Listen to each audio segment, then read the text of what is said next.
Welcome back to Movies TV Mad. You of course can follow me on Twitter at Movies TV Mad. Sorry, I can't stop laughing. I can't stop myself. Jodie Whittaker said she nearly changed her mind about quitting Doctor Who. Jodie, like you had a say in the matter. Anyway, love you, Jodes, as much as I do, but come on. Your era's been an absolute clusterfuck and failure. It's been inconsistent. It hasn't worked. It's triggered people.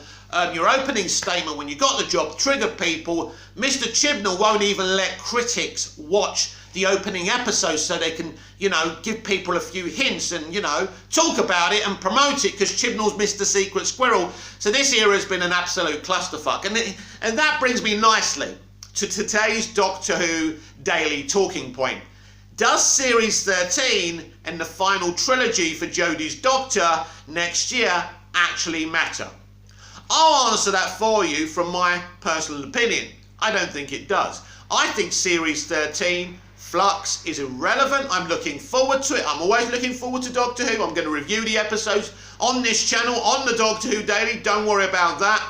But ultimately, this final run doesn't matter. Now, if you're a Jodie fan, if you're a fan of Chibnall's era, there are fans out there or people who claim they love this era, then you're looking forward to it and it matters to you. And that's great, everyone. But no, in terms of the future of Doctor Who, this doesn't matter. It's irrelevant. He's going to close off the Timeless Child. He's going to fix what he put wrong in the first place. It doesn't fix his era. I do think that Flux and next year's stories will be much better. I think they'll be more enjoyable than we got in Season 11 and Season 12. Although Season 12 was a stark improvement. First of all, the music was improved in itself because the music was just mood music in Season 11 and it just bored me. And I mean, losing Murray Gold and then getting the mood music from Segun Akinola was not an improvement from what we were getting from Murray Gold, and that's just my opinion. And basically, it doesn't matter. It's been a maligned... Let's be honest here. The first episode had record ratings, and then since then, they've gone down and down and down. The public are not interested in the Chibnall era of Doctor Who. The ratings for the Halloween Apocalypse and basically the rest of his episodes in the final instalment of his era, Chris Chibnall's, the ratings for the remainder of the Chris Chibnall era will be very, very interesting. Will they come in sky high? Is there excitement again for Doctor Who? I do think it's weird that he's going, basically everyone's getting excited that he's doing Halloween, right? But he's not interested in doing Christmas because Halloween isn't religious, you see, and Christmas is a Christian holiday. People like Chibnall are saying, well, this will offend other religions, but it doesn't. It doesn't. Let me explain to you why celebrating Christmas shouldn't offend anyone. Now, my family are Greek Orthodox. I am not a religious person. I couldn't give a fucking shit about religion or anyone's God. But I respect the fact that you have your faiths. That's fine. Let me explain something to you. If you live in America or the UK or a country that's Christian, predominantly Christian, right? You've got to, just like we respect your religion, you've got to respect our religion, right?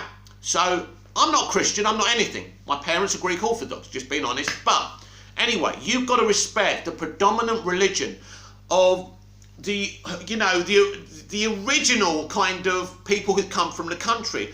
I'm talking about people whose parents and grandparents and great-grandparents originate from that country. So, the United Kingdom is a Christian country and it wants to celebrate Christmas. You should not be offended by that. But you were born in the UK or America. You have every right to call yourself an American or a British citizen and celebrate and, the religion that you believe in. That's fine. And that's brilliant. And I respect that as well. But nobody of a different religion should be offended by Christmas. And also, you shouldn't be offended if we have Christmas-themed Doctor Who episodes. And I don't believe most of you from different religions who don't celebrate Christmas give a shit if we have a Christmas Day episode or not. But when you've got people like Chris Chibnall from the extreme left, they're going to do the offending for you. That's what's happened. So instead of having Doctor Who on a Saturday night, which works, Yeah, we're having it on a Sunday night now. For some reason, apparently Saturday night is offensive to people as well. And Christmas Day specials are also offensive to Chris Chibnal now. So he's taken away our traditions. Now, traditions may be a boring thing for some people, and these people love to break traditions for the sake of it, because Doctor Who's an ever-changing universe. Bollocks. But anyway, so he's done a lot of stupid shit. Having Doctor Who on a Saturday night at 7 o'clock was great, although the BBC were fucking with it and putting it at 6:30 at the end of the RTD era, which was really, really pissing RTD off. Something tells me that now he and Bad Wolf Productions have wrestled control of this franchise. The BBC will now be putting it on a Saturday night from 7 o'clock as soon as RTD takes it over. Look, I'm just so happy he's coming back, because he loves Doctor Who. And I believe the people with him, part of Bad Wolf Productions, Julie Gardner and Jane Tranter, are as passionate as Doctor Who as he is and I am and you are. Whether it's a football club, whether it's a franchise or IP, you want people there who love the thing as much as you fucking love it, right? That's the key. But getting back to the subject, no, it doesn't matter. It really doesn't matter. I don't want to be horrible, but I don't care about Yaz's character. And I don't care about this incarnation of the Doctor, because, unfortunately, the actor playing the Doctor and the showrunner haven't made the effort, the conscious effort, the self-conscious effort to create a characterisation for the Doctor that we can care about. William Hartnell made that effort. What's his name? Oh, fuck's sake, I forgot his name. Jesus Christ, I'm trying to think of his name. Anyway, the second Doctor, Patrick Troughton. I'm rubbish with names, you should know that. Patrick Troughton, John Pertwee, all these Doctors, let's not go through all of them, we haven't got enough time on this video, but basically every person playing the Doctor, apart from Jodie Whittaker, and every showrunner, you know, running those shows and casting those Doctors, have made a self-conscious effort to create this characterisation, different characterisations of the Doctor. Jodie and Chris said, oh, I know, she likes custard creams. You get it? Because Tom Baker's Doctor liked jelly babies. And Tennant's Doctor said, Alonzi, or however he used to say it, right? And Smith's Doctor used to say Geronimo. So her Doctor likes custard creams. She rarely fucking eats them, but anyway, it's a bit like the dyspraxia that the other character had, and I forgot his name already. You see, I'm crap with names. The companion they got rid of, apparently, even though they care about representation, they sacked the companion of colour and replaced him with a white man who's a comedian. Not that I have any issue with that whatsoever. I'm talking about their hypocrisy, although Jacob Anderson is an actor of colour, so apparently he's a character of honour. He's a man of honour, well, he would have to. It's only those damn white people who've got no honour, right? I don't believe that, but this is what these people running entertainment believe. So, if you're a character of colour, you've got great honour, but if you're a straight white male, you've got no honour. It's just hilarious. You just got to look through their propaganda. And maybe they're making us paranoid about them now, but this is what's happening.